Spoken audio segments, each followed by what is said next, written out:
ওম নমো ভগবতে বাসুদেবায়। নমস্কার বন্ধুরা, চলে এলাম আমার একটি নতুন ভিডিওর সাথে। আজ আমি তোমাদের সাথে শেয়ার করব শালগ্রাম শিলা সম্পর্কে। হিন্দু ধর্মে শালগ্রাম শিলা শুধু একটি পাথর নয়, এটি শ্রীবিষ্ণুর জীবন্ত প্রতিরূপ, যার মধ্যে বাস করেন চিরন্তন শক্তি ও আশীর্বাদ। শালগ্রাম শিলা পাওয়া যায় শুধুমাত্র নেপালের গণ্ডকী নদী থেকে। বিশ্বাস করা হয় এই নদীর জলই শালগ্রামকে দেবশক্তিতে পূর্ণ করে তোলে।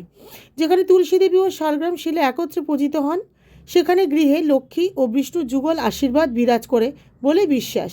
প্রত্যেক শালগ্রাম শিলার নিজস্ব নকশা ও চিহ্ন থাকে, যেমন চক্র, শঙ্খ বা পদ্মের মতো আকৃতি।